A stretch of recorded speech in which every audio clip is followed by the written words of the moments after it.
Hi, everyone. Welcome to the Gabby Reece Show.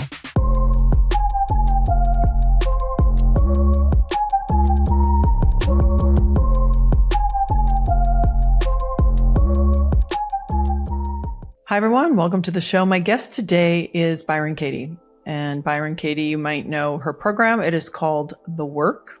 Some of her titles of her books are Loving What Is, 1,000 Names for Joy, A Mind at Home with Itself, and all joking aside, one of my favorites, I Need Your Love. Is that true?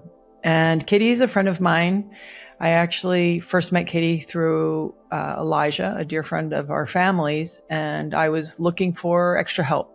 I needed just a new perspective and new tools as a person and as a parent about 7 years ago. And Elijah was kind enough to introduce me to Katie as we were navigating something as a family. And I have to tell you, like, as much as I have a million conversations in this podcast about science and just having an open mind and almost reverting back to the ways that we've behaved as human beings, there is a part of me that is a little resistant, not only to change, because I find it so uncomfortable and I feel like, oh, my system works just fine, but just to people who, like they have answers. And at a time that I really desperately and personally needed not only more help and more tools and some enlightenment, but also how to be a better parent and to help my daughter navigate some things that she was going through.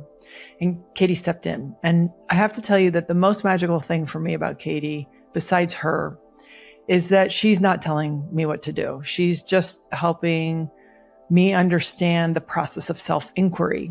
And you might be like, oh, okay, what does that mean? Well, it means that Katie had her own enlightenment. And after that, she did a ton of work. That's why her program is called The Work. And she said what kept coming to her were 4 questions. Is that true? So, my neighbor is purposely putting the garbage cans on there so that I can't drive my car, or, whatever the stories are. Is that true? Can I know that to be true for sure? Who am I when I think those thoughts? And who would I be without that belief? And what you realize is that we're all really living by either recalling things from the past or projecting into the future. And that the mind has really taken over with the ego kind of driving it. And we suffer because of it. We spend a lot of time in conflict with people when we don't need to. We suffer emotionally. We're anxious. We worry. We feel self-conscious. We can get depressed. We get anxious. And a lot of this is very tiring, by the way, and not productive. And it doesn't bring us closer to each other or ourselves. And I wanted to have this conversation for a long time with Katie because she's really important to me personally and has really helped myself out a lot. I didn't really know how to have the conversation, and I think you'll understand. Katie, it's complicated, and it's not like, okay, I'm going to ask you a quick question, and then you're going to give me a nice, buttoned-up, tight answer.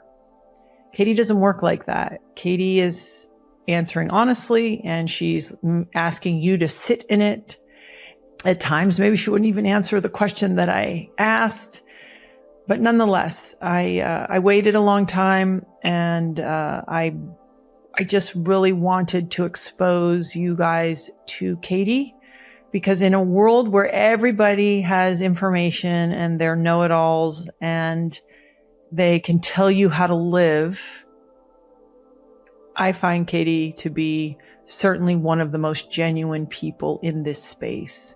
And to wrap it up, first of all, it doesn't matter your age, your gender, if you're married, if you're not, if you have a job, if you don't, if you have kids, if you don't, it is about self-inquiry. So if you could be a 12-year-old kid and have the ability, whatever that looks like, for self-inquiry, your life will be better. And that's my hope for all of us, is how do we make it better? The suffering, especially for people who had real loss or trauma. Byron Katie, welcome to my home. Thank you. It is so good to be here. I want to tell you that this interview is the one that I've waited the longest to ask to do. And I'll start off this conversation by giving people some context for me personally. I mean, I try not to make this conversation about me or personal, but this particular conversation is very personal and intimate to me. So years ago, as you know, we have 3 daughters, and one of them, as young adults and teenagers go through their challenges, and I had asked our mutual friend, Elijah, who I said, I'm trying to get her, I'm ill-equipped. And, when they talk about more tools and help, and I go, I just haven't found the place, not only for her, but for me. Mm-hmm. Because the other thing I learned is it's not about dropping your kid off and being like, fix them and I'll be back. Mm-hmm. It's like when the dog's unruly, fix the owner, the dog's fine, right? Yeah. And it's the same. You learn that as a parent, that you can do so much yourself. Mm-hmm. And so Elijah goes, oh, I know. And so we sent this daughter, quite young, 13, and she was with you, in a large group for many days. But it was also for 9 days. 9. Yeah. Mm-hmm. It's a long time. Mm-hmm. And it was an invitation. She wasn't forced to go. It was sort of, because that doesn't work. The agreement, as I recall, with all of us looking at it, originally it was with her consent. Yes. Which was my yes. Yes. And I just, wow, this little pumpkin she's in. Yeah, and and I'm glad, because now it's many years later and she's thriving, but it was really, if I could be honest, the impact that you had on myself, and I even know Laird, but I think me as being the more kind of rigid of the straightforward. I think rigid's the right word. Rigid. You're being nice. I think Laird's time in nature has made him more pliable in a way that I've had to really take a look at. Mm-hmm. And one of the many things I appreciated. You know what I see there in my experience? It's like he respects you so much that he can afford to. Yeah, well, I think he sort of maybe believes like, oh, she'll figure it out. Mm-hmm. When you talk about that respect. Mm-hmm. I think we have that with our children. Mm-hmm. When they're going through this and that, and you think, oh, they'll get there. Yeah, they get it. We've spent a little time together. Yeah. They get it. Yeah, so I think Laird provides that grace for me. Mm-hmm. When he goes, oh, look at Gabby banging her head against the wall. she'll figure it out. Or at least work on it. That faith. Yeah, yeah. If we figure it out. Yeah, but. You can sure count on that. And your work, your program, the work, because you never told me what to think or feel or how to act. Mm-hmm. You just dropped off ideas to me. Mm-hmm. That's why it hit me so hard. And so I was introduced to the work through my children, which is kind of beautiful, right? Yeah. Bottom up learning. It says a lot about you. I don't think we have the choice. How many children could introduce their parents to something that required, this is it true, is a big ask. Yeah, but that question. It's one of those things, though, it's like gravity. Sometimes I feel like when we don't fight it, it's sort of like apologizing. I think it's just easier. Don't keep trying to hold up the walls.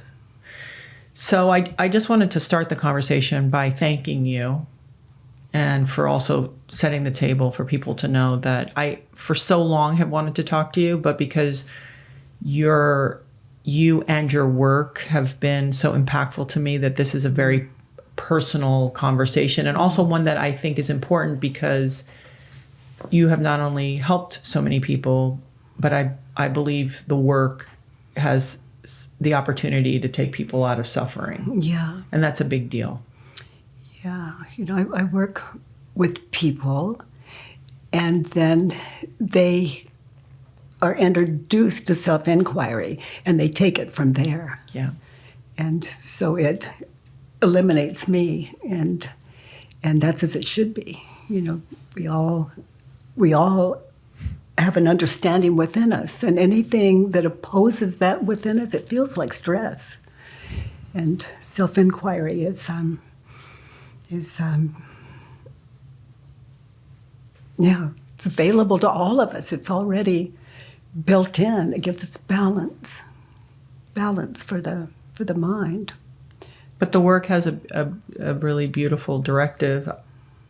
I would like to, because we can get lost within ourselves and our feelings. Yeah. You can spin around a bit. So the work, I think, really gives some very clear... A stability. Yeah. I would really appreciate it in any way that feels good to you to share how you one would say you had an awakening, and which led you to some of the things we're going to talk about today. But if you would share maybe just some of your experience and how you landed. Well, it was an awakening. I woke up to what hurts and what doesn't hurt. I woke up to what's true and what's not true for me, which took me back to everything I'd ever learned. And I had this experience on the floor that any time when my mind is running, each sentence I experience is ending in a question mark. So that's the inquiring mind. And one morning, like decades ago, as I lay just sleeping on the floor, my self-esteem was so low I didn't believe I deserved a bed to sleep in. And so as I lay sleeping on the floor, this bug crawled over my foot. I say cockroach, but that just grabs a person's imagination. We can just see that, but it was, it nonetheless crawled over my foot. And I opened my eyes and came out of this dead sleep before the ego could take over the mind, before it could catch up with a thought and name it, identify it as anything. And I saw what was light, just light, but I wouldn't name it that. And then I noticed it was named, and it was involuntary. I didn't do it. And then window, it was named. So light, window, now there's three. There's an eye, there's light, there's a window, and then walls, ceiling, floor, and I was just wild with being born into light, window, ceilings, walls, eye, and still without identification, because the eye, no identification yet. And so for no reason, I like to refer to the body as I share with you as it. And that's just like too many letters, but it, in hindsight, I can say, just stood up and began to walk. And it walked into a bathroom. And I can see it as I share this with you. And on the right, there was a bathroom. It walked into it, didn't know it was a bathroom, nothing. It was just, and it looked into the mirror, and Gabby, it saw the eyes in the mirror, and it just fell like just deeply into love, and it was amazing. Identification, it could see itself without. So there was, and it included everything, everyone, and everything. Because everything is a state of mind, as I had already witnessed on the floor. So that's that makes for, that left the world to identify me. My children call me mother. That's how I knew I was a mother. I'm your child. Well, that's how I knew they were my child. In this world, that's how it is. People say it's a door. Well, door, just like an infant. We say apple, and the child goes goo goo gaga. Apple. And they see, they name it, and in that moment, it becomes the reality. So even an apple is a state of mind. There's nothing that isn't. You have three children, and they were all two. I think were young adults, and you had a teenager at home. Because you had your own sort of battle with suffering prior to this moment. Agoraphobic. It's, the fear of leaving the house, the home. And for me, it was the fear of leaving the bedroom, the fear of anyone seeing me, including my children. It was a state of mind where I was so despicable that the greatest gift I could give is that no one have to look at me. No one has to see something. And self-esteem so low. It would be, I don't know, weeks between brushing my teeth. It was just so. I love sharing this because if I can sit in self-inquiry, every human being in every language in the world, no matter what the state of mind, has the ability to notice, not at first, it's a practice, because the mind, I can't identify it, but to just move from their head to paper is what I invite people to do. And identify what they're thinking and believing that is causing the suffering. Anytime we're emotionally on the other side of feeling good, we can identify what we're thinking and believing, and identify that, move it to paper. So there is the irrational mind, there is the fearful mind, there is the cause of our suffering, which is what we're thinking and believing, and we can move it from our head to paper. That's respectful. Mm-hmm. And oh boy, does the ego, it calls for respect. I love the ego. It's anything that would create the illusion of an entire world deserves a little respect. So to honor it, I move it from my head to paper, and there it is. The ego stopped, and now I like to see it as lovemaking. I see something terrible is going to happen, and I just, it's okay, sweetie. The mind go, yeah, but, okay, and I'm going to just write it down. And then I'm going to sit in inquiry, because I want to know what's true and what isn't in this experience. In my experience, is it true something terrible is going to happen? And the ego goes, yes.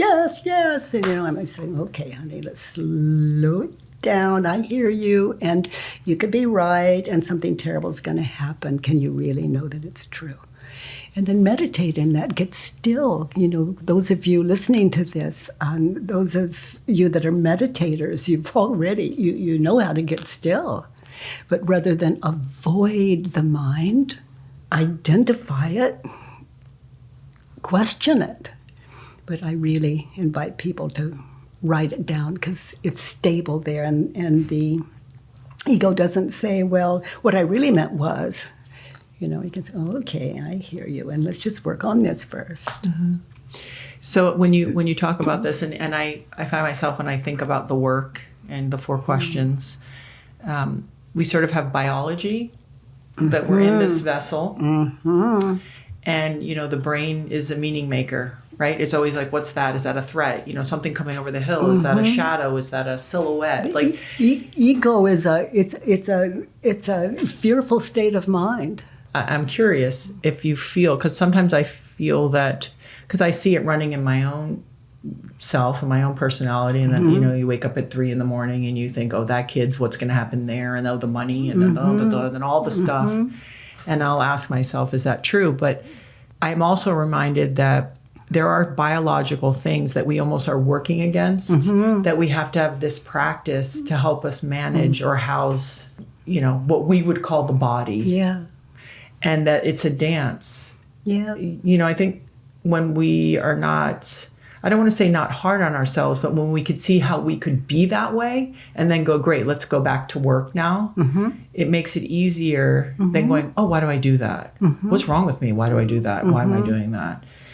So you have your awakening. And Elijah brought up something really important. People who know you will go, well, it almost feels like Katie had an epiphany that literally like something dropped into you. And Elijah's like, oh yeah, no, Katie worked for years and years and over.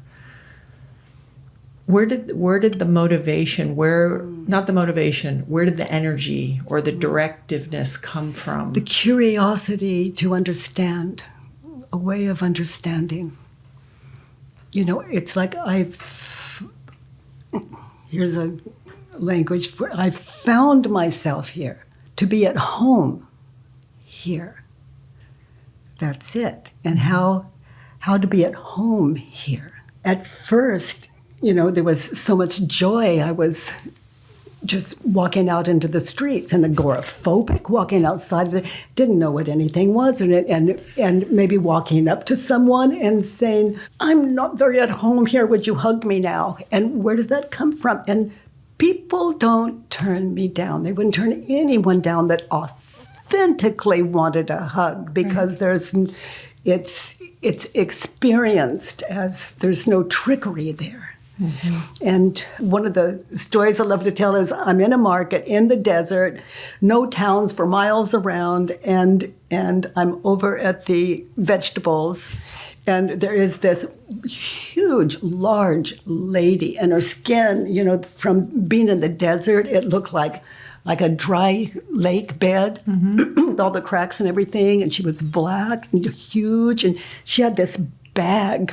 She was holding this bag, and I had lost reference, and I said, would you hold me now? It was my way of grounding, coming like grounding. And she dropped all of her bags, put her arms around me, and started rocking me in place and singing me a lullaby. And that's just one of the many experiences I've had, as I used to call it. I used to refer to it as meeting the human race. Yeah. There's nothing that is not beautiful in this world other than what we're thinking and believing in this world. There is nothing terrible. And I don't expect people to believe me. My way is just to invite people into self-inquiry and notice for themselves. I've always appreciated that you held space for when somebody's just gone through something. Oh, that may not be right at that moment. It's like, it's like the people around them have the opportunity to support them, and then when it is time for self-inquiry, that's something else. And it's something that only we can know when we're ready. Yeah. But when someone is upset and lost, I'm not going to throw an "is it true" on them. Right. But when someone is, which is what you're saying, when someone is disturbed, and just to be still and available, and if they are looking for a tissue, to hand them one. Yeah. Your 4 questions. Mm-hmm. They showed up for you, and then you worked on them over and over, painstakingly. I noticed. You noticed. And then people said, what in the world? You this agoraphobic out in the world, and what happened? And that's not something I could tell. That's not something I could tell. Well, I was on the floor, and I saw a light, and I saw a window, and I saw a door, but I could take them through my experience, mm-hmm. if that person is open mind, move them to the floor, whether they're standing or sitting or running, move them to the floor, and through those 4 questions and turnarounds, as I call them, they discover it for themselves. Yes. In their own way, without my help. I can ask the questions, but I'm not, only they can answer them, and everyone's not interested, and some people are fascinated, and some of us, when we're up against a wall and there's no other way around it, they're open to, I heard about those 4 questions, what are they? Yeah. To people in the world are passing this on from one to the other. Can you lay out the 4 questions? Yes, the first one is, You can use me. Okay. Look, I'm here. I'll be your crash test dummy. I'll give you a real scenario. Okay. Do you want me to be a mother in this scenario, a wife, or someone, or a child? So what comes to your I think right now, mother. mother? Okay. Yeah, because the inherent landscape of concern and non-objectiveness that comes with parenting that I do a little better in other places. So you need to be concerned about which daughter? Let's make it up. Let's say the youngest. Let's Okay. say Brody. Okay. We'll say her by name. Okay. You need to be concerned about Brody.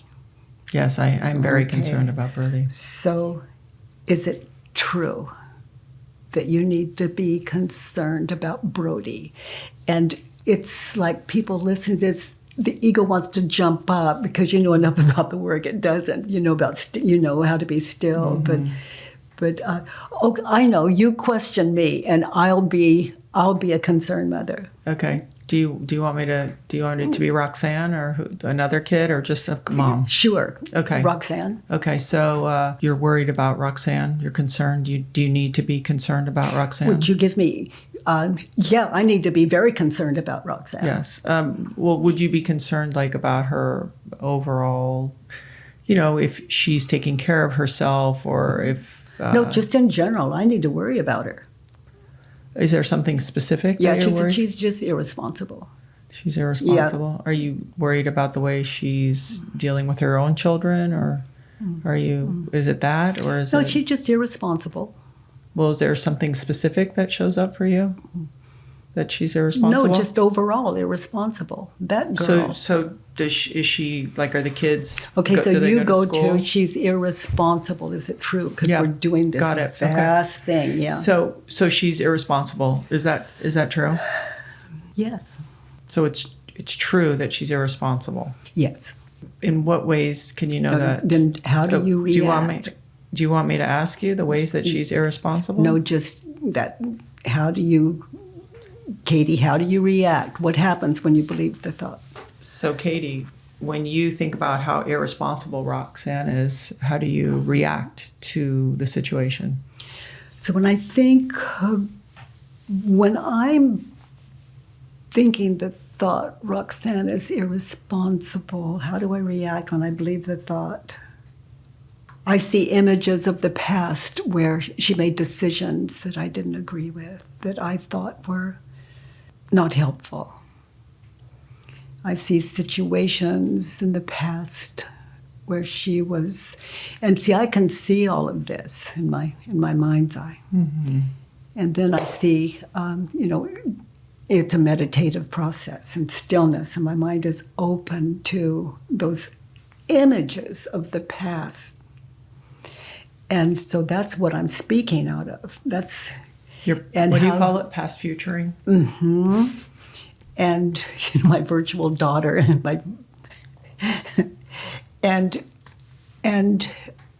then I see images. How do I react when I think the thought she's irresponsible? And then I see images of her making poor decisions around her health, around, and I'm just going to report to you what I see, in my mind's eye, what I see when I believe the thought she's irresponsible. And then the next question, who am I without it? Who would you be without that? Okay. Without those beliefs? Okay. Who would I those be thoughts? without those thoughts? Who would I be without them? My goodness, I can see the table. I was like in this hypnotic trance of the not now. It was, and she's not even in the room. And for all I know, she's doing all the right thing that's best for her life. I see. Where am I without the thought? Present, grounded. Then I can see, when I turn it around to opposite, she's not responsible, she is responsible. Yeah. Oh my God, she has raised the most amazing 2 children. Oh my goodness, what was I thinking? The most amazing 2 children. They're kind, they're loving, they're caring. One of them's a little young and so smart, making wise decisions. I was thinking of her health, forgetting that she's going to the gym now, and she may be going a little too far, but for her, she's never looked better and felt better.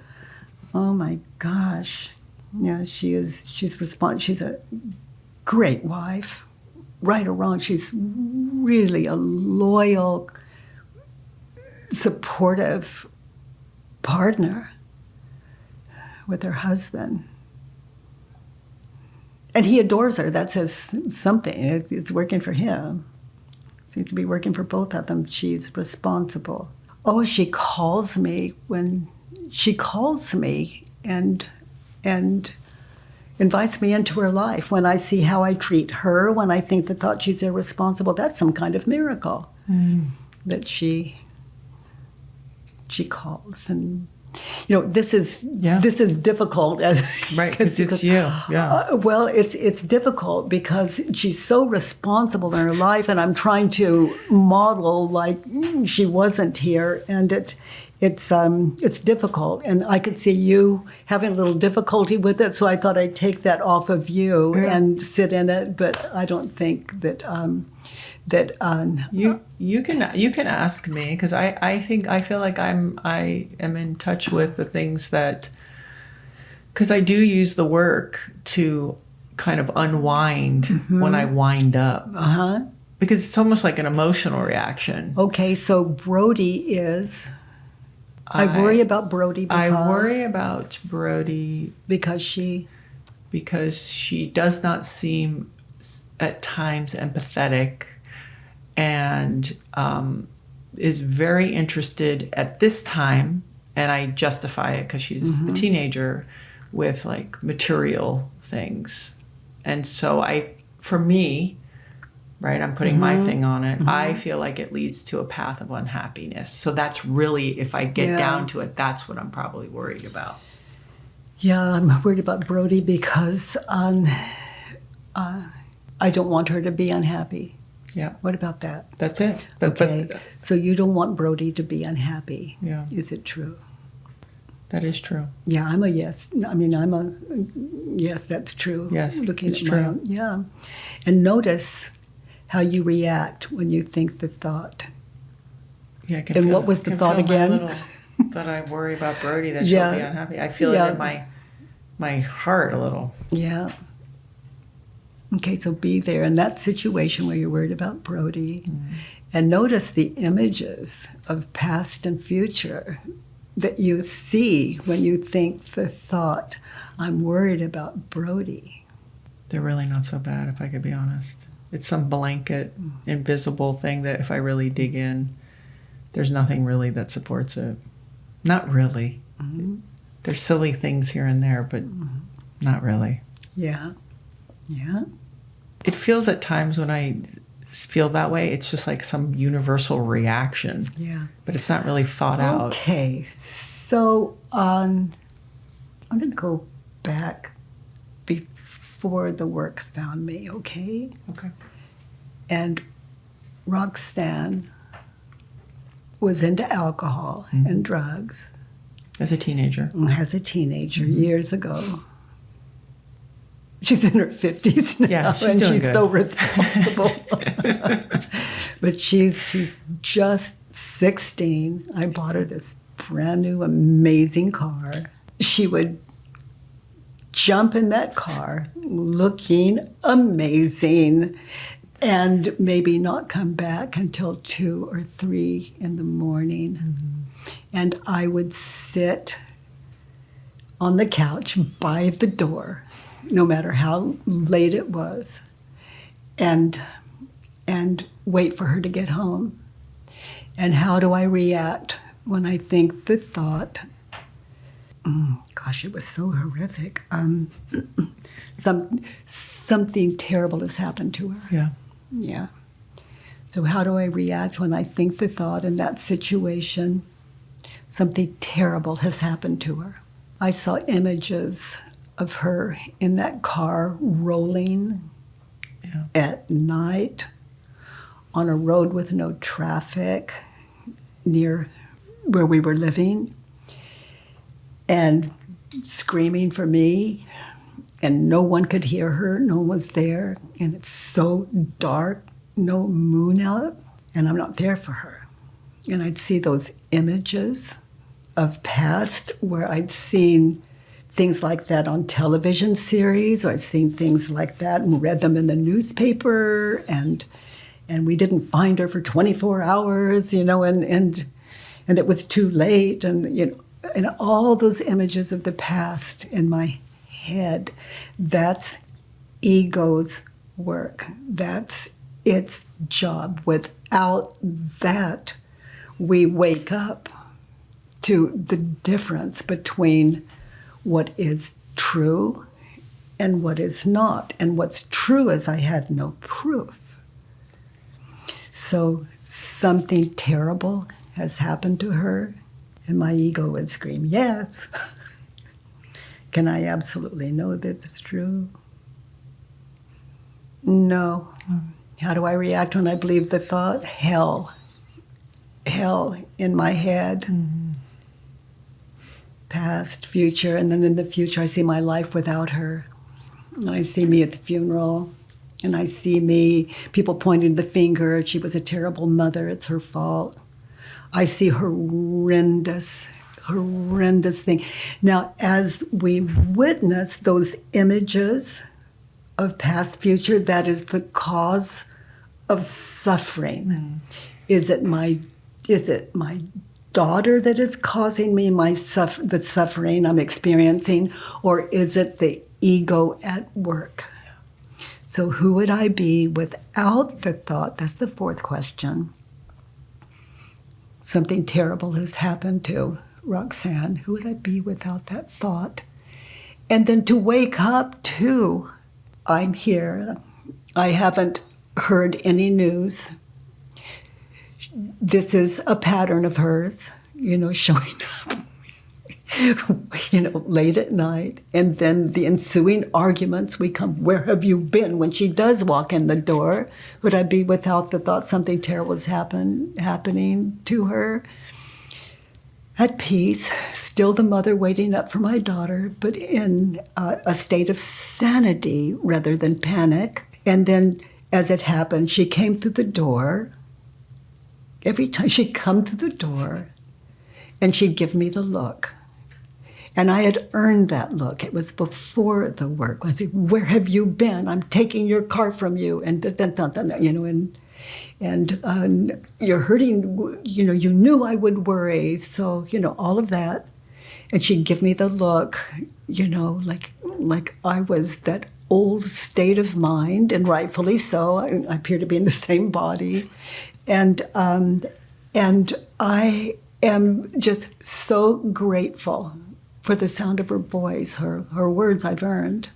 Right. But I'm just grateful and say nothing because she hasn't asked me a question. And watching her walk to her room with gratitude and a kind of connection that I had never experienced before. And then eventually she began to trust that she wasn't going to receive wrath when she got home. Mm. And she began to trust me because it was authentic. Because she knew all my tricks. Right. But this was authentic.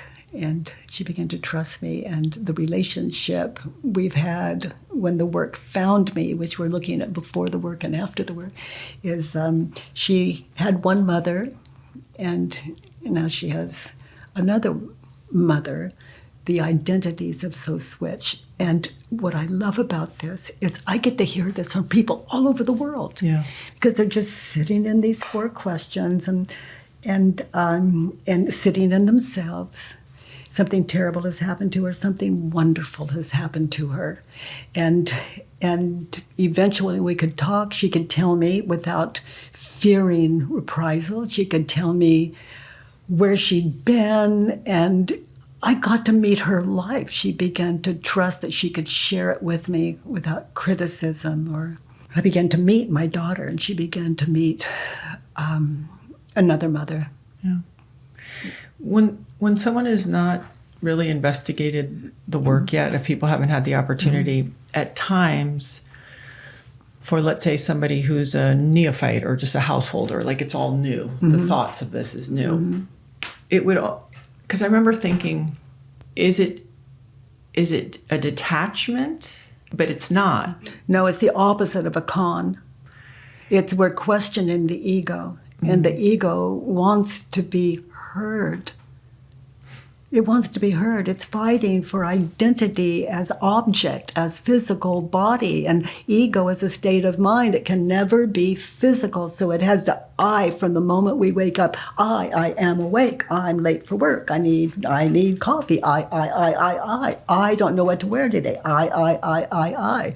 Oh, I forgot my comb. And the I. It's I. If it goes to sleep, but then people have the experience I had on the floor. It's just like boom, and then the I happens, and it's like whoa.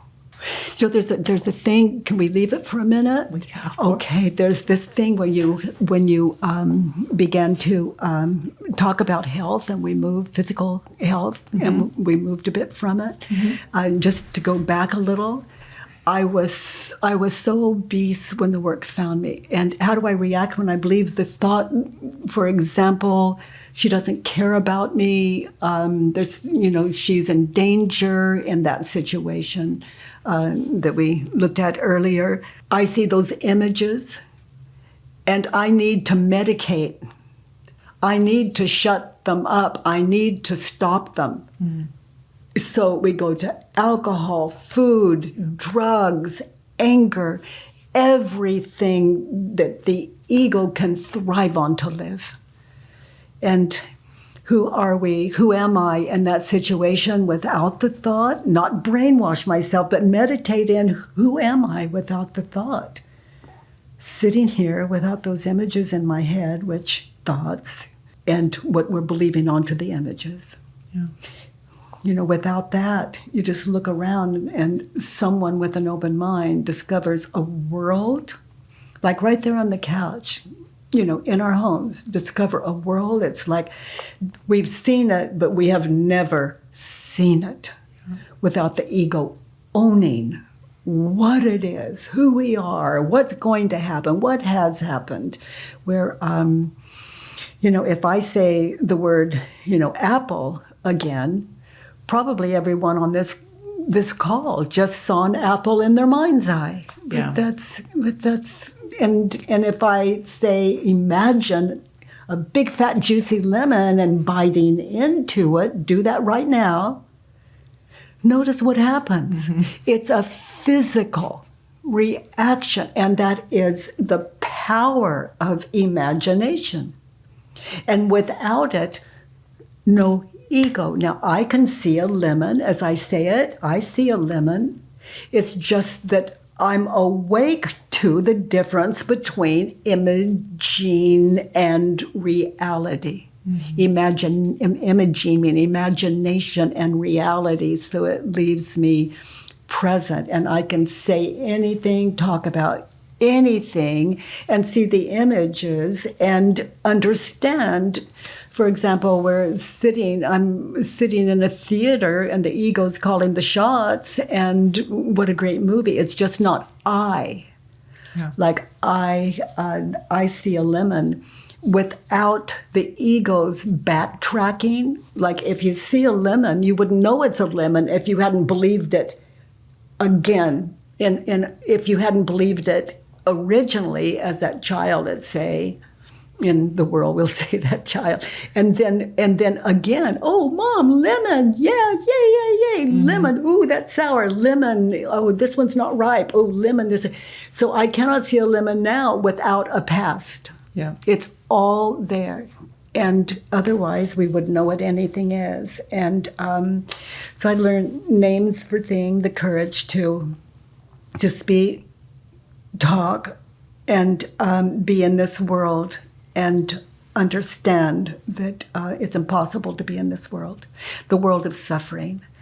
And so for me, this sounds maybe like too big a jump, but people talk about heaven and what would it look like? Trees and skies and beauty and kindness and caring and other than what I'm thinking and believing, that's where I live. Yeah. And so, if my invitation is if you're not okay in the world, identify what you're thinking and believing and question it. And I have a thing called Judge Your Neighbor Worksheet where we can go back to any situation like me sitting on the couch, and there's 6 questions there. You just fill in, and then that's what you take to inquiry. Yeah.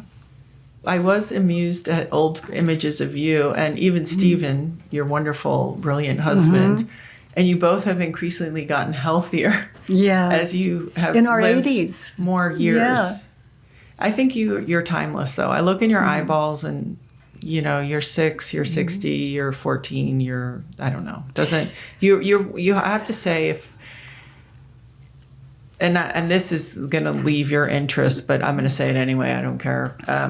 As a female, because we have so much tacked onto us about our physical appearance, you are a woman that I look to, and I know you've transcended that. And I oftentimes try to kind of think about how I feel or view things, not, well, I'm a 53-year-old woman with, whatever. I try to not do that. It doesn't serve me. But when I see you, I think, you know what?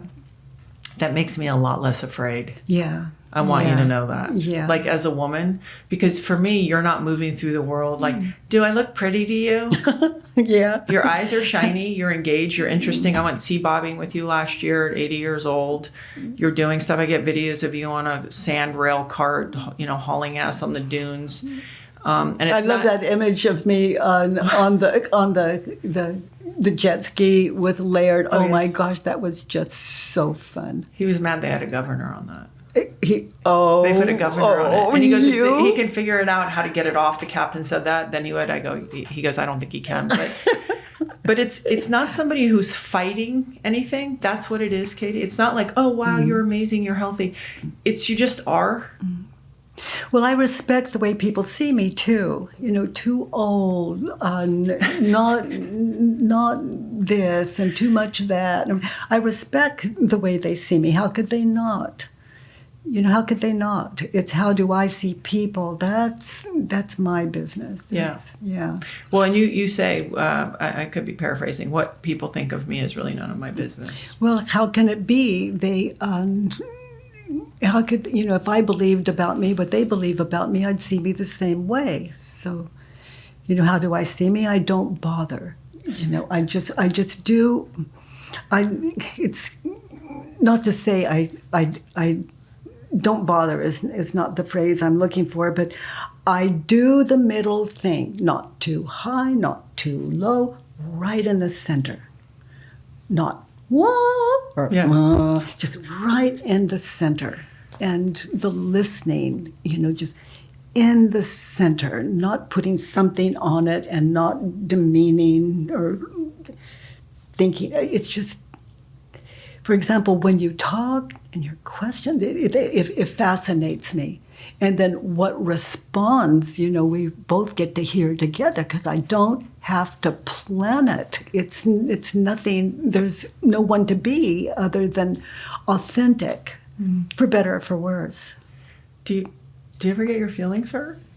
Not yet. Really? I'm open. What is something hurtful someone might say? No, maybe, I don't think anyone could say anything. Maybe if I threw a party and I live next door to you and we're good friends and I invite all of our mutual friends and for whatever reason I didn't invite you or I forgot. Who knows what are the reasons? Would you not even have a moment of like a ruffled feather? I knowing me, I'd probably be more fascinated. And wait till after the party, and if you're speaking to me, then I'd say, Abby, you didn't invite me to the party, and I wondered, is it something I've said or done, or? So you just lean into it. Yeah, I want to know, because if you don't support me. If you don't help me in that, then that what I'm blind to would continue in my life. So you evolve me. So not inviting me is a good thing, just like everything else in the world, if we are open to it, if we're curious and have an open mind as opposed to blaming. Katie, there's a couple things you've said that I really want to bring up, and then I'm going to have Elijah come sit with us and just talk for a moment. I used to joke with you. And you know why I wouldn't mind? Yeah, because you like to go to bed early. That and you could tell me all about it, and I wouldn't have to show up.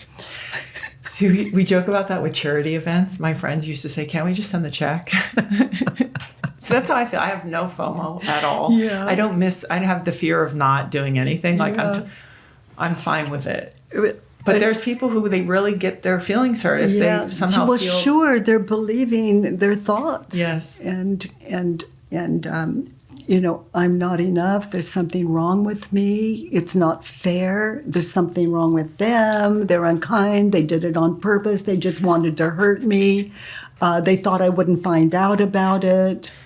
I mean, just the list goes on and on and on. And all of those belong on paper. And yes, and that's the other thing. I re-listen to Loving What Is, and I like how because people will try to, especially in the turnarounds, will try to move you offline, and you'll be like, let's go back to the paper. Yeah, let's go back to the paper. So I really encourage people. Back to the paper, meaning go back to what you wrote. Anchor there. It's an anchor. It's in there. Because like you said, the ego will be like, no, but what I really meant was this, and it keeps moving. It's a moving target. Mm-hmm. And I want to say, too, that we don't give younger people, but I think if someone got this skill as early as possible, it would really save a lot of problems, especially for teenagers, because all those things you just said about not being to the party, I think they're feeling on high volume because of social media and a million other inputs. So, oh my gosh, yeah. Oh my goodness. Can you imagine? Those babes. Oh, all suffering, all suffering is we can look to what we're thinking and believing, and we can understand the cause of suffering and how to end it. Yeah. So I'm just going to bring up a few things that you said to me because I hear them a lot in my voice. So I came to you one time and I used this as a terrible example. I said, well, Katie, I have this battle with the girls like about their socks, and their socks are on the floor, and they're having me pick up the socks, and we're all taught, right, conditioned. You have to teach them. They have to do if you're a good that. mother. Yeah, you got to get them to do it. And a lot of parents' heads are going to explode, but it is. And I will tell you that I put it in practice, and we can talk about the outcome. But I said, Katie, in these socks, I'll look at the hang, and I want the socks up, and I asked her to pick the socks up, and you said to me, you pick up the socks, because then you have the joy of the clean floor, and I'll paraphrase, and then that joy will move through the house. And also, you demonstrate how to pick up the socks effortlessly rather than it's a big deal. Even in a hurry, you're picking up their socks. You show them you can, even when you're in a hurry or late, pick up your socks. We teach by example. That's a great teacher. And we're all teachers. It's just, what are we teaching our children? You don't pick up your socks, punish them, then they'll pick up their socks. They may, but look at what happens to the relationship. Yeah. And Laird and I came to you to early on, and we were leaving, and you looked at us with that face of yours, and you said to us, the good news is she'll either choose to do it or she won't. Yeah. And I remember thinking, oh yeah, that's good news. And then you said, but the bad news is she'll either choose to do it or she won't. And that landed for me square in a bullseye, because I was like, yep, that makes perfect sense. We're all walking around thinking we can pull levers and reins and, iron fist it. And I have a kind of sort of pushing personality, with athletics and coaching and organization, all these things. But I could hear that as a parent and in a person in real relationships with people, which was like, I can't. I'm not going to force it. I really can't. Even if I thought I could and I would like to. Yeah. And then you were like, okay, dears. And then we were on our way. And that lasted, that sits with me and it rolls through my head. Sometimes it's happening and I'm like, she's either going to choose to or she's not. Like, get on with it. It's like we give them everything. We give them our experience. We listen to them with open minds, and they'll choose to do it or they won't. But that's our best shot. Yeah. Anything less than that is violence on a scale from 1 to 10. Even if it's just giving them the look, it's we're throwing in that little thing, that. Yeah. So okay. Again, I'm going to say 2 more things because I do think these are important points that you have. You said some of the greatest things we could do as a parent is to really listen. Not fix their problems, not chime in. And another thing I've borrowed is to ask permission to ask a question or to say something. Yeah. I want you to know. And it works really well. When you honor them and go, hey, can I ask a question? They'll tell you yes or no. Mm-hmm. Or am I allowed to make a comment? Yes or no. But at least it feels like a reciprocal. Yeah, and that thing to listen, really listen, is a way of saying, without interjecting, open your minds without any teaching or, just buts or not. Just open your mind and hear their lives, because we miss it otherwise. They have to be tricky around us. Yeah. Otherwise. And the other thing you said is, to the best of our ability, whatever the word happiness means, to do that for yourself so they have an idea of what that looks like. Yeah, we're teachers, one and all. It's just, what are we teaching? And that's some good teaching you're pointing to.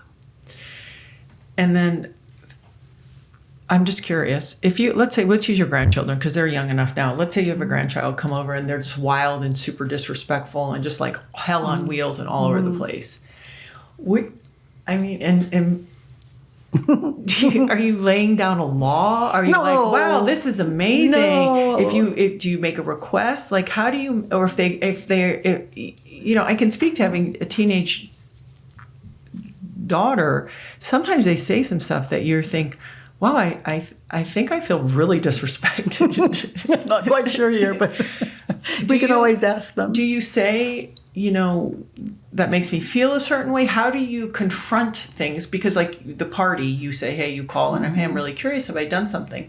How do you confront that given your approach? I just leave them alone.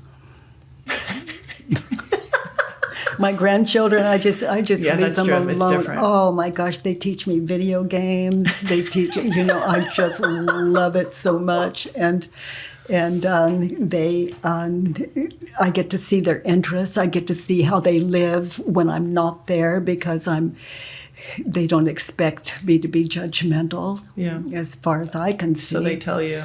Mm-hmm. What if it's one of your grown kids that are like, nah, and like maybe they come at you? I listen carefully because they could be right. Meaning if it's something they oppose that I said or did, or you love that one more than you love me, or whatever. I listen and I learn a lot, and that's how I get to meet them and who they are and how they are, and they show me where I fall short that I was blind to. You talk about 3 types of business.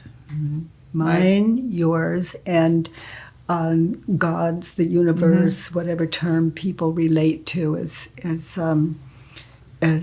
what is giving and beautiful and lovely. And so what I like to say is, if I'm mentally in your business or God's business, then there's so you tell me what I say about it.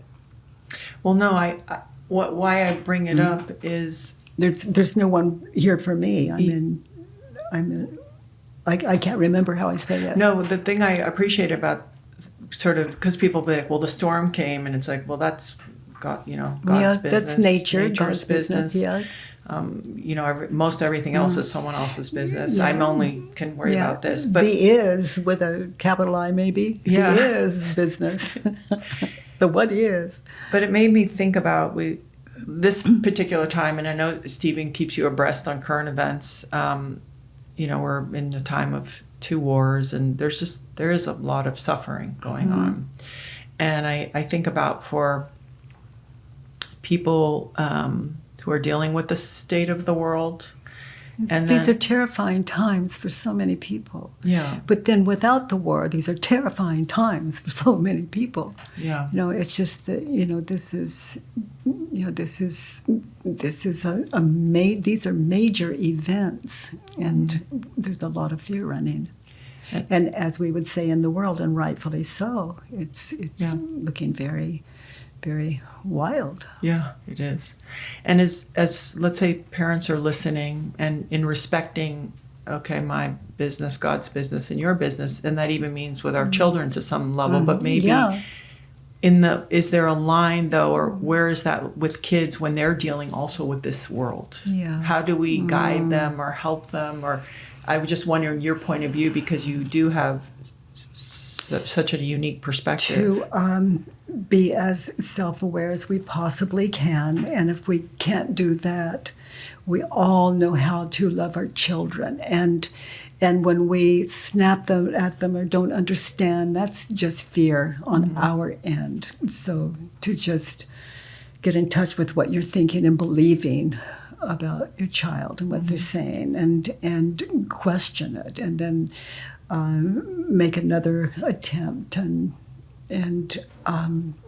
this is not something that we can just snap. This work is not something to remember. It's something to realize. Yeah.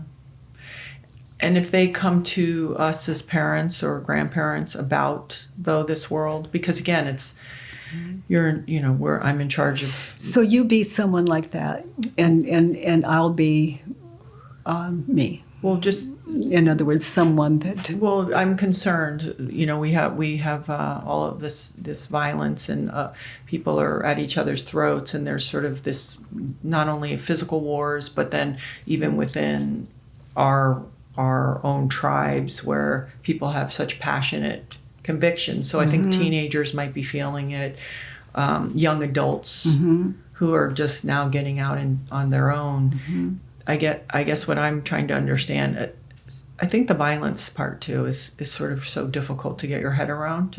It's impossible, young children and families, and is how do we, it's not about supporting them, but I guess have those conversations or support them. Because again, I'm not there. It's like I told Larry when this thing happened with Israel, and in fact, one of my daughter's boyfriends is from Israel, and they were there 5 hours prior to when things happened.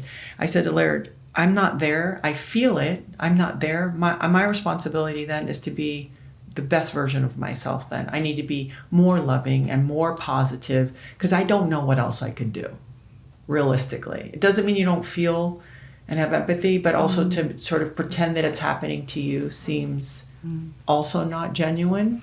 Well, I, as you know, love inquiry. In that situation, I would just say, oh, honey, tell me all about it. What was that like for you? Yeah. And then get all, that's invitation to download, and you can hear where they are. You don't have to guess or imagine. They'll tell you. And if they just say it's just too frightening, then, if and out of your state of mind, you might say, oh, honey, tell me more. Yeah. Tell me more, because I'm frightened too. Just the thought of you being there so close to that danger, it just really frightened me.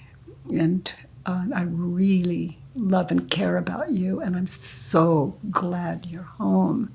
And what was that like for you, when you found out? And,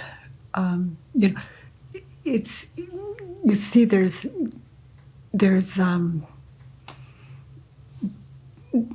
those are words for exactly how to communicate with our children, no matter what grudge they're carrying with us, because it's meeting them where they are and sharing our love at the same time. Yeah. Yeah.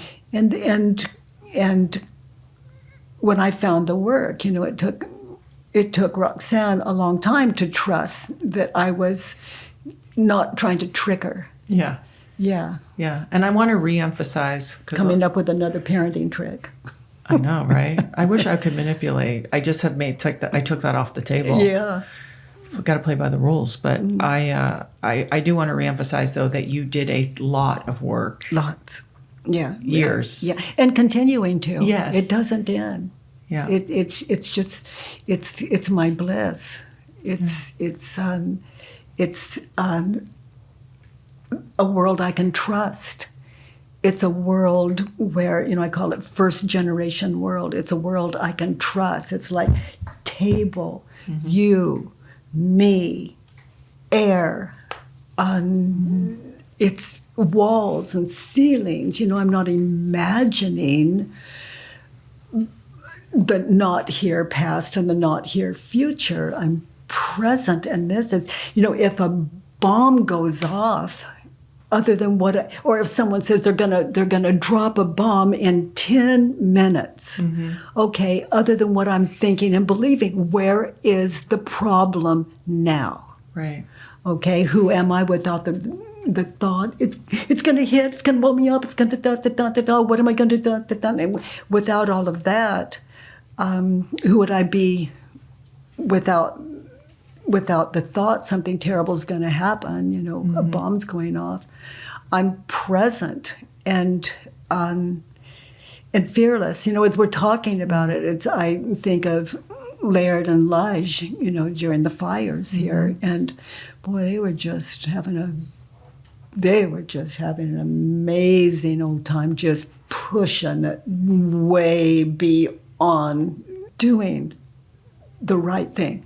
That is such an example of who and how we are when we're not frightened and just into self. Yeah. You said to me, I was asking you a question and you pointed at your head, you tapped on your head, and I was like, Katie, I don't know what to believe and what's true and not true. And it was some scenario with one of the girls going back to all the stories. And you go, oh yeah, I'm never in good company when I'm in here. So I'm going to bring Elijah over. Katie, I've been doing Tech Talk, Counter Talk with Elijah once a week. We sit and we visit for about 45 minutes because Elijah is my bridge to technology. He's the one who's trying to convince me it's a tool, and I'm still like, yes, I know it is, but I'm worried, sometimes about it. So he's my liaison to just his generation, kind of what's happening in the world now, so I can continue to learn. Gosh, I love your mind. Oh, well, let's not get crazy. So Katie, it's an inquiring mind. You're growing. You're always growing. You're always inquisitive. It's just, that's the mind of a child, and that is not an immature thing with your experience. Well, thank you. I will say, and I said this to Elijah, so that we were all sitting and we were all eating lunch at your house. And you have that nice, you have a big table, but you have this table that apparently also works for a lot of families. They say when you have a small eating table, it's better because everyone sits close together. I love that. And there was a moment that you were talking and you said, anger, it comes from fear. Anger is a mask for fear. It is fear. Yeah. And we were at this little table and Laird was across from you and Laird thought about it and Laird's like, yeah, no, I think I've been angry without being afraid. And you thought about what he said and you thought maybe in your case I could be right. He could be right. And when we left, I said to Elijah, Katie is the most fixed and movable person I've ever met in my life. Yeah, I'm seated in something beautiful, an immovable truth. And that truth is non-duality. There's only good. Other than what we're thinking and believing, we're all in touch with it. And guilt is the proof of that. We say something, we do something that harms another human being, and guilt happens. And that is the ego's favorite food. Right there, right up there in its top 3. Mm-hmm. It's a false identity anchor. It's just... I stated earlier, people come far and wide from all around the world to see you who've had again, death of a child. And a lot of them will use the work to find their way, because that's the most unimaginable, I think, for most of us living. They'd say, okay, the worst thing that could happen would be the loss of a child. And when they're ready for the inquiry. Well, it's like I cannot lose my children right here, right now. Yeah. I'm only imagined that I have 3 of them. And I have no proof. If one of them, for all I know, one of them is dead and I just haven't received the news yet. So I'm just, imagining they're alive. And that's very consoling, but can I love them equally, dead or alive? Mm-hmm. Yes, because I see my 3 children in my mind's eye now. I see them, they're all in different cities, and I can see that. And in my mind's eye, and let's say they were all blown up, I still see them in my mind's eye. Yeah. I still see them only I see them in the past, and I see them all together. I see us all together and all the good times we've had, and then I see the future where I'll never see them again. And their children won't have parents, and I'm sad. You see how bounced around I am? But what's true is my children, this is a big dose, they're either remembered or anticipated. There's nothing in this world that is not a state of mind.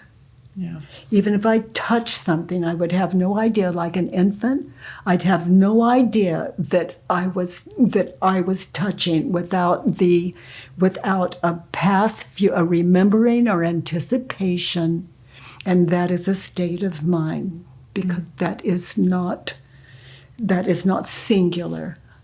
I. Yeah.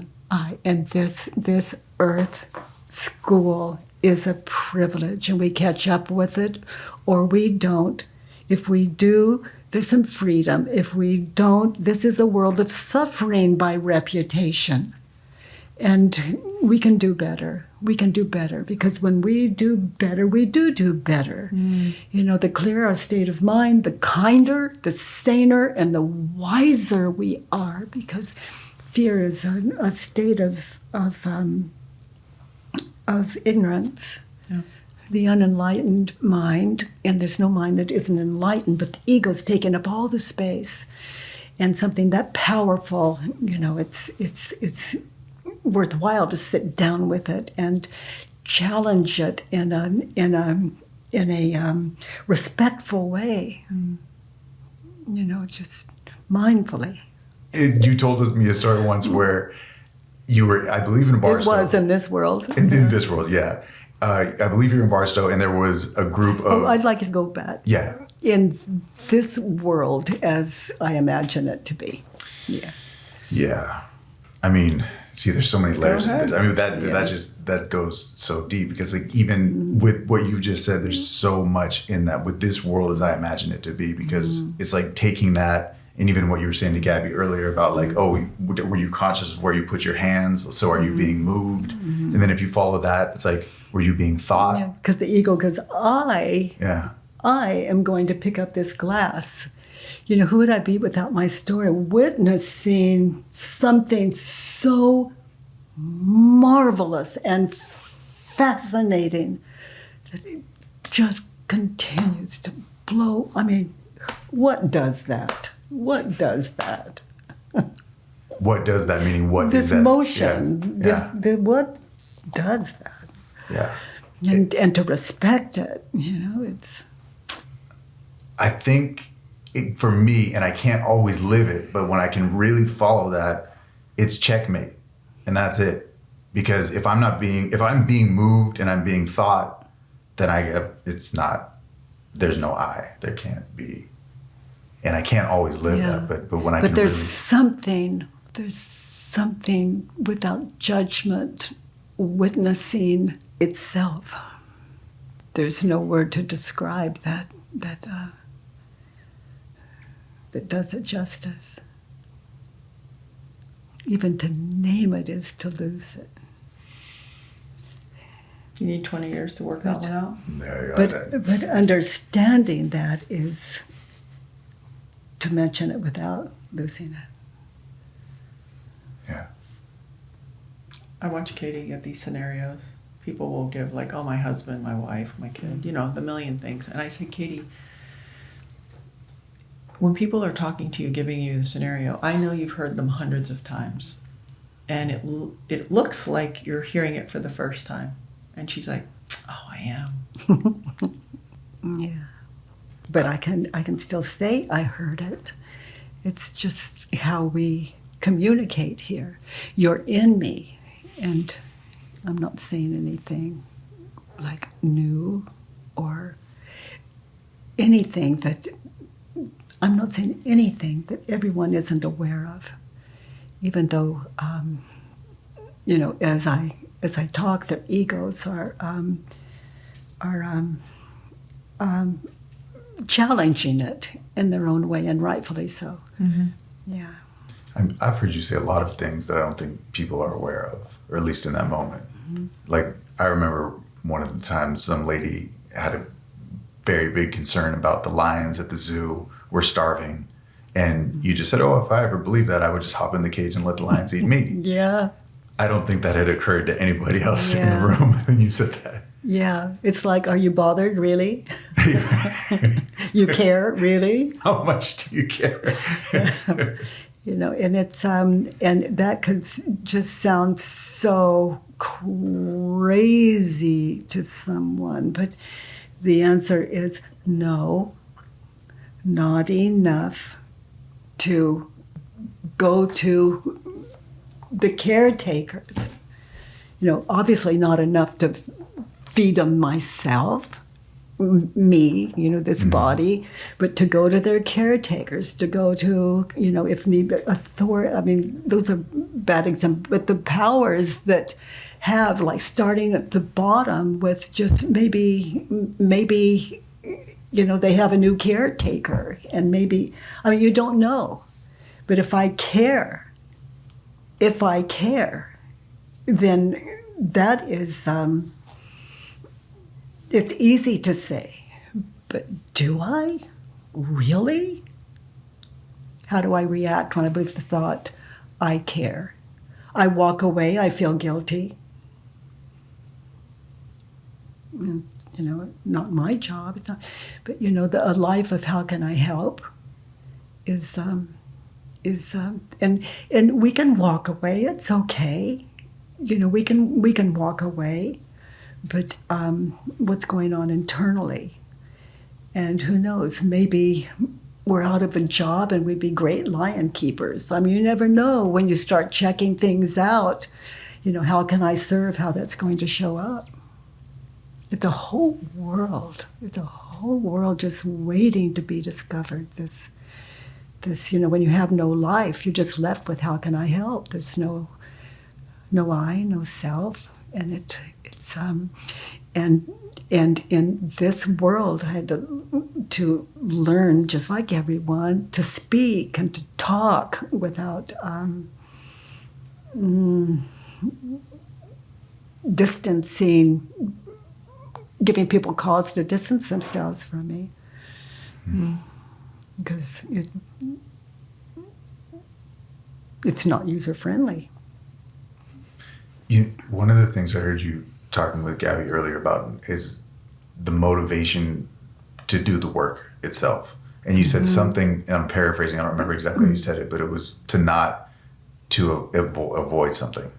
And what would you say, is there what would be the motivation to do the work? Pain. Pain, just cornered and when there's nowhere else to turn to self-inquiry, that is to say, turn to yourself. How? That's what these 4 questions are for. To identify the cause of suffering, and then the 4 questions will support you to get still and meditate in, for example, my dad doesn't listen to me. Okay, your dad doesn't listen to you. Yeah. And to meditate in that. And that's what these questions are. Your dad doesn't care about you. Is it true? And notice, can you really know that it's true he doesn't care about you? Can you really know his mind, his heart? Notice, can you yourself really know that your dad doesn't care about you? And our parents sometimes, when we're looking at what we're thinking and believing, and it's like an automatic, yeah, because the ego has all the proof. But self-inquiry is the opposite. It's an invitation to get still. Can you really know? Can you really know that it's true? Your father doesn't care about you. Your dad doesn't care about you. And notice how you react when you believe the thought. When you go to bed at night, when you wake up, when you're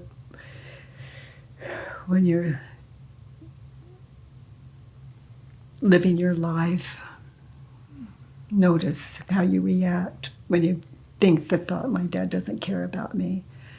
Notice the images of the future when you think the thought, my dad doesn't care about me. Terrifying. What do you see? I mean, Yeah. I mean, it's the thought I was saying was my dad doesn't listen to me, but I could care about me as well. But yeah. I just see the ignorance, and I see the imagined of what's going to be and how we're not going to talk, and it's just always going to be this separation, and it's never going to feel the same way that it used to. I see not being able to connect with him again. So is that to say you see him cutting you off? Or me Communication? You cutting him off. Yeah. And notice the emotional when you think the thought. Feel it in my gut. It's just very blocked off. And it's like twisting in my stomach. And notice the images of the past. When you think the thought, he doesn't listen to me, and the ego, notice how it just pulls up like a file cabinet. Just example after example that it shows you like that's really him, like it's not imagination. Like, notice how you react when you think the thought, how you react, how the ego reacts when you think the thought. Yeah, I have the whole file cabinet of proof. And it's text messages, things you said over the phone, in person, just everything just running. All the evidence, how he doesn't listen. So we're noticing the cause of suffering. Is it the images and what you're believing onto the images in your head that are the cause of your suffering? Or your father? Everything I believe in the images. Yeah. So who are you without the thought? There's this calm. Yeah. And a way of saying that for people that aren't familiar with that 4th question or how to sit in it, it's like, who would you be without the thought if you didn't believe that? And that's the invitation to drop all those images of past, future, of the not now past, the not now future, because that is the ego, like giving you this false life, as I lie with, have this father who, yeah. So to drop those images, who are you in your life without the thought? Right now, it just feels much more relaxed in my body, much more calm. So look at you waking up without the thought and going to bed without the thought. Are you okay? Much better. Getting in okay. your car, driving to the store, going about your business. Are you okay without it? Are you doing okay? Are you okay? Very okay. Okay. And notice who you are with the thought. This chaos. Yeah. Not present. Yeah. Imagining a past, imagining a future with no proof other than that you even have a father. Mm-hmm. And who are you thinking of your father without the thought? I could see a Chuck that I really love and appreciate. And without the thought, do you even have a father in your... No. Yeah. Yeah, so the ego conjures one up. Yeah, that's right. Yeah, and it doesn't mean you don't, but for all you know. So how would you turn that around? How would you find an opposite to meditate in, to get still in? I mean, I would see at least 3 different opposites. Okay. One of them would be, I don't listen to my dad. Okay, so examples of where you don't listen to your dad. It doesn't hurt to listen, is it? You don't have to do what he says or follow advice, but to be open to it, you have a mind. Would you want examples or other turnarounds? Yeah, and examples. Example of that turnaround. Of how I don't listen to my dad. I remember, I think on the last conversation we had, he said something that I really didn't like, and there was nothing he said after that. Can I even tell you what was said? Yeah. I was just in my own world. He shouldn't have said that. Da, da, da, da. Yeah. Yeah. There was no listening. Yeah, involved. come up against your ego and you yeah. just shut it out. Yeah.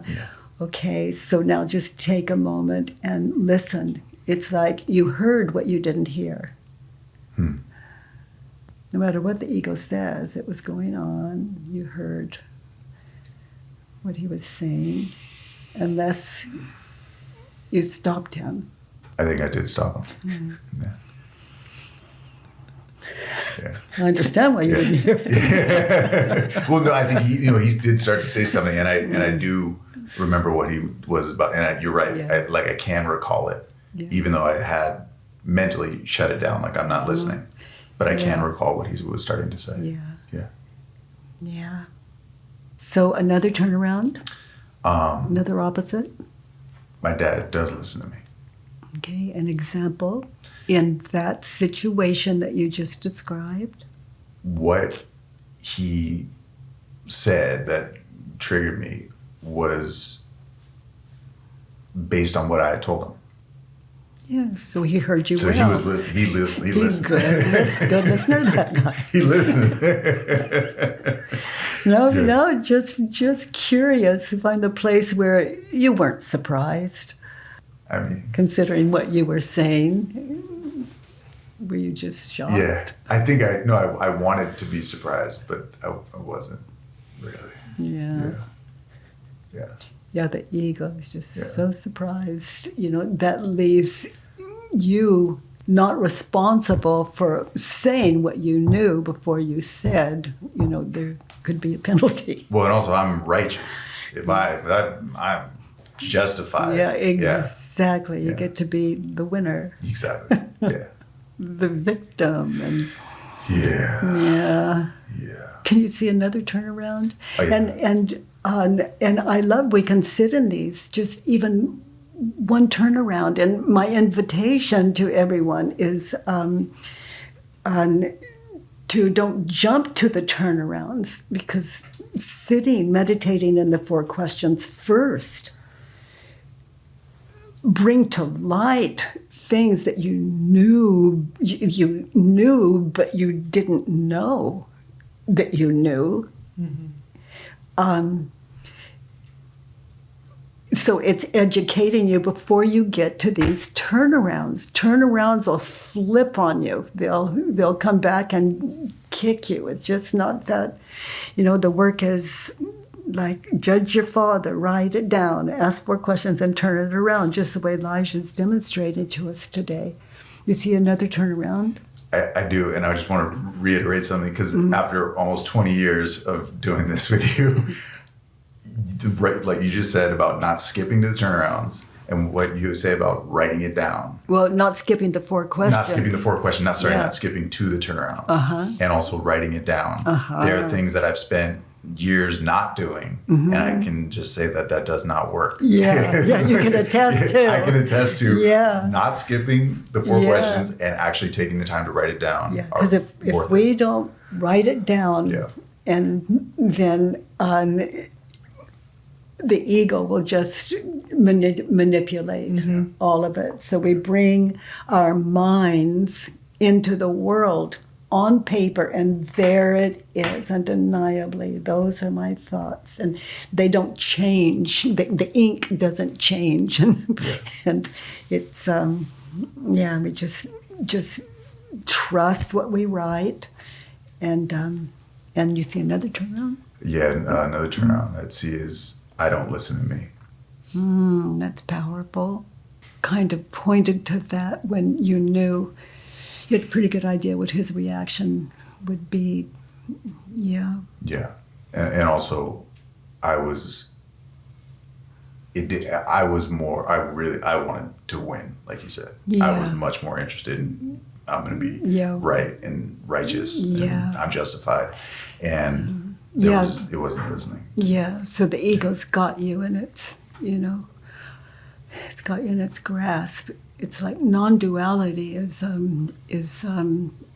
sane life. A sane life. And that's what this brings us to. And it's Earth School, so I don't ever expect to as long as I've got a problem, here I am. And I don't know that I do or not, but I'm in. It's like, I'm so free, I think. I just live in, is it true? Is it true? Yeah. Have you ever found anything that is true? If I switch that word to authentic, I can more, love. Yeah, without opposite. Non-duality. No opposite. And that's what I've been testing.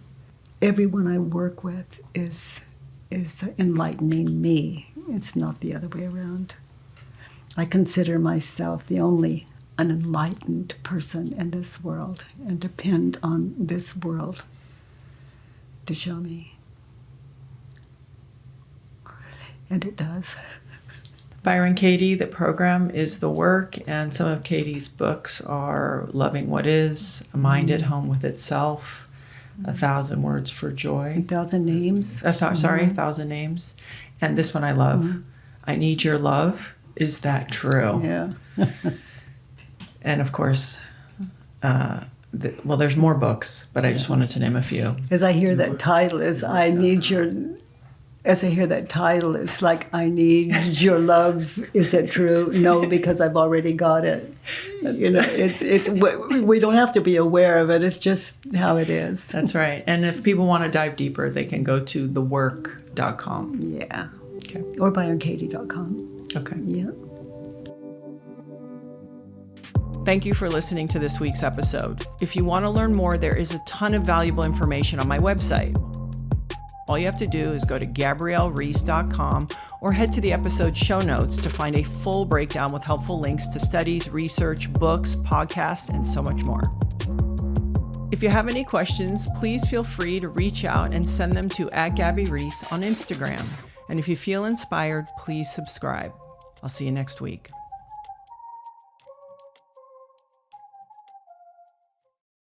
This podcast is brought to you by Laird Superfood.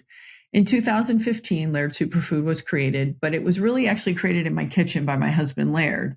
And he was always experimenting with coffees and other ingredients for performance. And lo and behold, Laird Superfood was born. And we have beautiful coffees and creamers and protein bars and other things. But one of the things I'm very excited about is our new greens product. A lot of Americans are not getting enough fruits and vegetables. Something like 85% are not getting enough vegetables and 80% are not getting enough fruit. And we need fiber. So for me personally, I'm always trying to encourage people, and I know this is Laird's philosophy as well, is real food, right? Let's try to get as much of the good stuff, the minerals, the nutrients, the macro, the micronutrients from real food. But it's hard to do. Our soil's different. People are busy. Maybe you don't know what you're getting at your grocery store. So this is a way to get it done and bridge some of those nutritional gaps. And what I also really appreciate about it, besides that it tastes good, I just do it in water first thing in the morning, then I'm done. And then I actually go and have my coffee after. But we use upcycled fruits and veggies, so things that won't go to waste. Maybe they're not really pretty, so we use them in our fruits and veggies. We use no fillers. So your body actually knows what to do with the ingredients. They know how to absorb it. There's fiber. And also, we never use any artificial or natural flavors. This is something that is harder than people realize, because to amplify flavors, a lot of times even, using natural flavors is the way to do it. So I'm excited to share with you. And if you'd like to try it out, all you have to do is go to lairdsuperfood.com. And if you punch in the code Gabby, Gabby 20, you will receive 20% off.